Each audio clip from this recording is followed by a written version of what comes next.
আমি মোহাম্মদ ইমরান হোসেন সোহাগ। আমার খামারের নাম আলমদিনা ডেইরি ফার্ম, লালমাই উপজেলা, বাগমারা ইউনিয়ন, কুমিল্লা জেলা।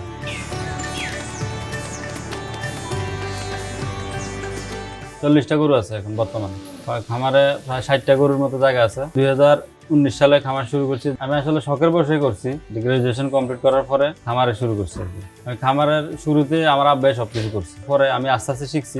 আর আমার ছোট ভাইরা আছে, তারা হেল্প করে। কাজের লোক আছে একজন, সে শুধু বাইরে ঘাস কাটে। ভিতরের কাজ আমরা 3 ভাই করি। আমার ফ্যামিলিতে 14-15 জন সদস্য। আমার খামার থেকে দৈনিক 2-2.5 টাকা ইনকামে দুধ বিক্রি করে, খরচ সব বাদ দিয়ে। আর বছর শেষে বাছুর থেকে প্রায় 7-8 লাখ টাকা ইনকাম হয়।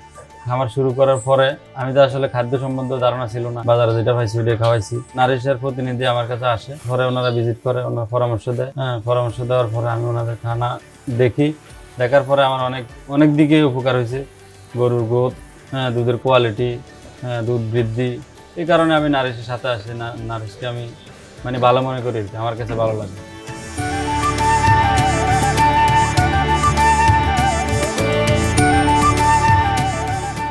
আমাদের এদিকে নারিশের যারা প্রতিনিধি আছে তারা তো আসলে অনেক হেল্প করে। দিন রাত 24 ঘন্টা যখনই ফোন দিই, বা অনেক সময় বেশি ইমার্জেন্সি হলে তারা আসে চিকিৎসা করে। ভালো সার্ভিস দেয়। চাকরির জন্য পিছিয়ে না ছুটে, বেকার অবস্থায় বসে না থেকে, যদি 2টা গরু 2টা গাভীও ফালে, তাহলে মাসে 30,000 টাকা ইনকাম করা সম্ভব।